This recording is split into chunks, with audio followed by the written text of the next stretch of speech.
Three civilizations, three continents, zero contact between them, and they all described the exact same thing. How? That's the question I couldn't stop thinking about after I went down this rabbit hole, because last time we talked about brain glitches, déjà vu, sleep paralysis, all the weird stuff your brain does because it's running ancient software. And I said something at the end that stuck with me. What if some of those ancient brain patterns weren't glitches at all? What if they were recording something real? Well, today I think I found the answer. And it starts with a story that's over 4,000 years old. Okay, myth number 1, Mesopotamia. Roughly 2900 BCE, so almost 5,000 years ago, there's a clay tablet. It's cracked, it's weathered, it's sitting in a museum in London right now. And on it is the oldest flood story ever written by a human being. It's called the Epic of Gilgamesh, and if you've never heard of it, honestly, that's kind of a crime because this thing is wild. In the story, a king named Gilgamesh is searching for immortality, and during his journey, he meets an old man named Utnapishtim, and Utnapishtim tells him a story. He says the gods decided to destroy humanity with a massive flood, but one god, Ea, secretly warned Utnapishtim and told him to build a boat. A big boat, big enough for his family, his animals, and his craftsmen. Sound familiar? It should, because this was written at least 1,000 years before the Bible. The Noah story that most people know? It almost certainly came from this. Like, the parallels are insane. Divine warning, one righteous person, a boat, animals, a dove sent out to find land. It's literally the same story with different names. And for a long time, that's all anyone thought it was. A story. A really old, really cool story. The kind of thing your ancient history professor would mention and then move on. But here's where it gets wild. For centuries, scholars treated this as pure myth. A story, moral lesson. Move on. But then in the 1920s, a British archaeologist named Leonard Woolley started digging at a site called in modern-day Iraq. And about 12 meters down, he hit something that made him stop. A layer of clean, river-deposited clay, 60 centimeters thick. No artifacts, no pottery, no human remains, just flood sediment. And underneath it, an entirely different layer of civilization. He literally dug through the evidence of a catastrophic flood. And the site? Shuruppak, the exact city where the flood myth says Utnapishtim lived. I had to put my phone down when I read that. The myth named the city. The dirt confirmed it. A 4,800-year-old story pointed to a specific location, and when someone actually dug there, they found exactly what the story described. I don't know about you, but that kind of thing makes me feel like the ground is full of secrets we haven't even started to find yet. Now, does that mean a single global flood covered the whole planet? No. Geologists are pretty clear on that. What it means is that a massive regional flood, probably caused by the Tigris and Euphrates rivers overflowing, maybe from rapid snowmelt or extreme rainfall, devastated the known world of the people living there. And this is the part that really stuck with me. When your entire known world is a river valley, and that entire valley goes underwater, that is the end of the world. For you, for everyone you know. That is a divine flood. You don't need the whole planet to flood. You just need your whole planet to flood. And you're going to tell that story to your children, and they're going to tell it to theirs, for thousands of years, until it becomes the most famous story in human history. Okay, so that's Mesopotamia. One myth, one real flood. Makes sense, right? Local disaster, local story. Case closed. Except it's not. Because 6,000 miles east, a completely unrelated civilization was telling the exact same kind of story. Myth number 2, China. And this one honestly blew my mind. In Chinese mythology, one of the oldest foundational stories is the Great Flood of Gunyu. The story goes like this. A catastrophic flood covered the land for decades. It was so bad that people abandoned their homes and fled to mountaintops. A hero named Gun tried to stop it by building dams and walls. He failed. His son Yu took over and tried a completely different approach. Instead of blocking the water, he dredged channels to redirect it back to the sea. It took him 13 years, and when he succeeded, he earned the divine mandate to establish the Xia dynasty, the very first dynasty in Chinese history. the founding of Chinese civilization. Now, for over 2,500 years, this was accepted as historical fact. Then, about 100 years ago, scholars started going, wait, is any of this real? Or is this just propaganda? There was no geological evidence, no physical proof, just a story passed down for a millennium before anyone even wrote it down. And then, 2016, a team led by geologist Qinglong Wu published a paper in Science, one of the most respected scientific journals in the world. And what they found was honestly one of the coolest archaeological discoveries of the decade. Here's what happened. About 4,000 years ago, roughly 1920 BCE, a massive earthquake hit what is now Qinghai Province in northwestern China. The earthquake triggered a landslide that tumbled into the Yellow River at a place called Jishi Gorge. This landslide completely blocked the river, just sealed it shut. And for 6 to 9 months, water built up behind this natural dam, creating a lake that swelled to 130 meters deep. To put that in perspective, that's taller than the Statue of Liberty. A lake the height of the Statue of Liberty, sitting behind a wall of rubble, getting bigger every single day. And then, the dam broke. All of that water, hundreds of thousands of cubic meters per second, came crashing down the Yellow River Valley, destroying everything in its path. This was one of the largest freshwater floods anywhere on Earth in the last 10,000 years. The researchers found the physical evidence. Distinctive sediment deposits, green schist, and purple mudstone that could only have come from Jishi Gorge, scattered 25 kilometers downstream, inside earthquake fissures at an archaeological site called La Jia. And this is the detail that honestly gave me chills. They found these sediments inside pottery vessels, inside people's homes. The flood was so massive it literally filled houses with debris from a gorge 25 kilometers away.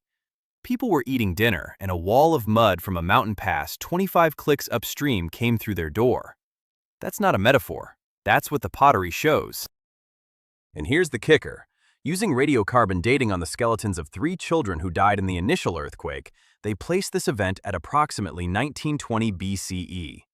That date coincides almost exactly with the transition from the Neolithic to the Bronze Age in the Yellow River Valley. The exact period when, according to legend, Yu tamed the flood and Chinese civilization began. I spent way too long reading the actual paper and the rebuttals and the responses. There is debate. Some scholars argue the flood couldn't have traveled far enough downstream. Others question the exact dating. Science is messy like that, and I honestly respect that about it. But the core finding stands. A catastrophic, once in 4 millennia flood did hit the Yellow River Valley right around the time the myth says it did. The myth wasn't fiction, it was memory. And if you're keeping score, that's 2 civilizations, 2 continents, 2 catastrophic floods. 2 myths that turned out to have real geological evidence behind them, but neither culture had any contact with the other. The Mesopotamian flood was around 2900 BCE. The Chinese flood was around 1920 BCE. Different times, different causes, same type of story.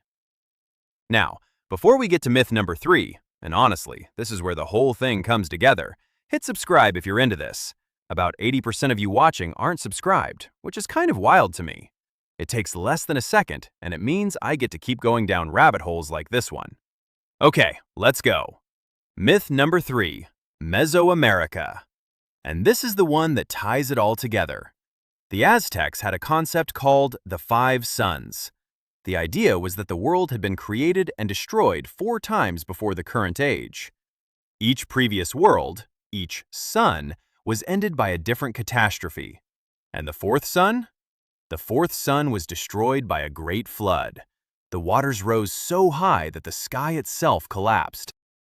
Humanity was wiped out. Only a few survived. In some versions, a man and woman were warned by a god and rode out the flood in a hollowed log. And the Aztecs weren't alone. The Maya had flood myths. The Quiche Maya, their creation epic, the Popol Vuh, describes the gods destroying an early version of humanity with a flood because the humans were imperfect. The Huichol people of Mexico have a story about a woodsman warned by a goddess to build a box and bring seeds and a black dog. He was at sea for 5 years. And this is where my brain started doing that thing where you feel like you're staring at a puzzle and all the pieces suddenly snap into place. Because Mesoamerica had zero contact with Mesopotamia, zero contact with China. These civilizations were separated by oceans, by thousands of years, by completely different languages, religions, and worldviews. And they all independently created flood myths with the same core elements: divine warning, one survivor, the destruction and rebirth of the world. And it's not just these three. According to researchers who study flood mythology, there are over 500 flood myths worldwide. 500. In India, Manu is warned by a fish to build a boat. In Greece, Deucalion survives a flood sent by Zeus in a wooden chest. Australian Aboriginal peoples have flood narratives in their Dreamtime stories, and those are some of the oldest continuous oral traditions on Earth. Native American tribes across North America, from the Ojibwe to the Hopi, have flood stories that were recorded long before Christian missionaries ever arrived. The Norse had a flood myth, the Irish had one.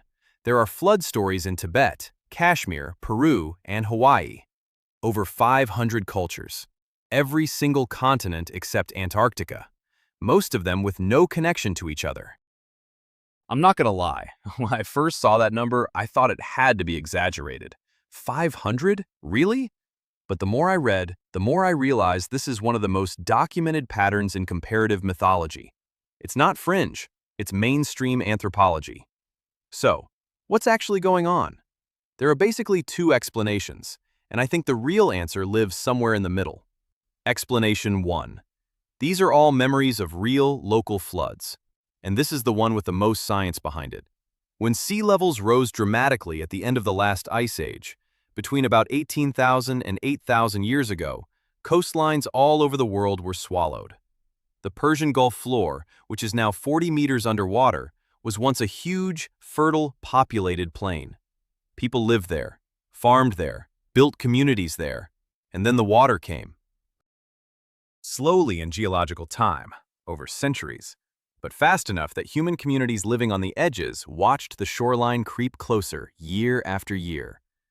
And eventually, generation after generation, the stories of that loss became the stories of a great flood.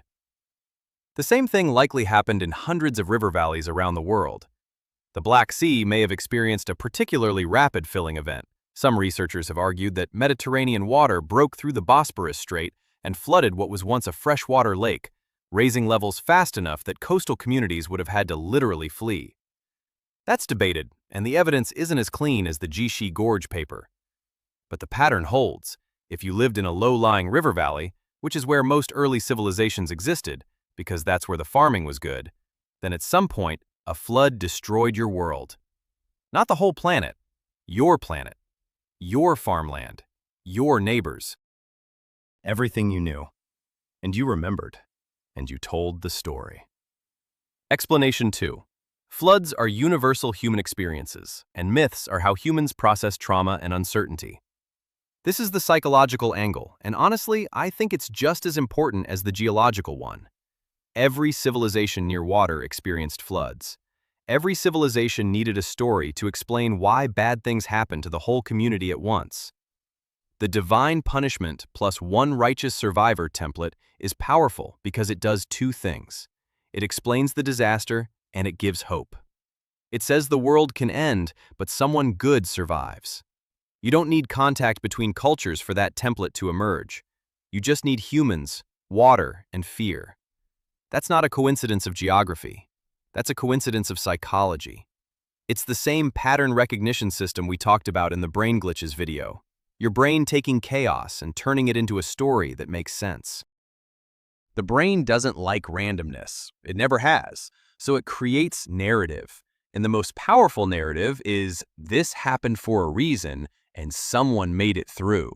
And I think that is the biggest takeaway from all of this. These myths aren't just stories. They're not just history. They're the earliest evidence of something we've been building toward across this whole series.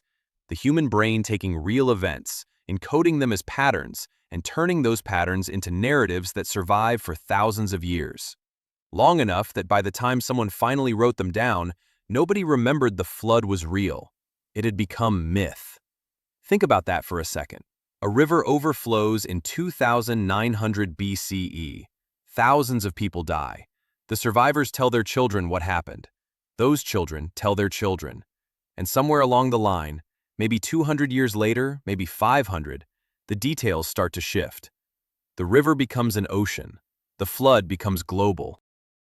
The neighbor who warned everyone becomes a god. The boat becomes an ark. The real event is still in there, buried under layers of storytelling, but it's been transformed into something that sounds like fiction. And then 3,000 years later, an archaeologist digs 12 meters into the ground and finds the 60-centimeter clay layer that says, "No, this actually happened." The dirt remembers. The clay layers remember. The sediment inside 4,000-year-old pottery remembers. And now, for the first time in history, we can read the ground and the stories at the same time, and they match.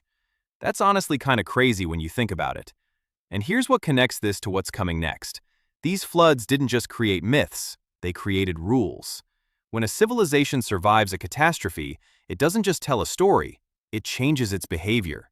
It creates rituals, taboos, laws, things you must do and things you must never do to prevent it from happening again. And some of those rules created thousands of years ago in response to real disasters that are now forgotten, are rules you still follow today, without knowing why, without knowing where they came from. That's Thursday's video, ancient rules you follow every day and the insane reasons behind them. If you want to see how myths turn into daily habits, subscribe.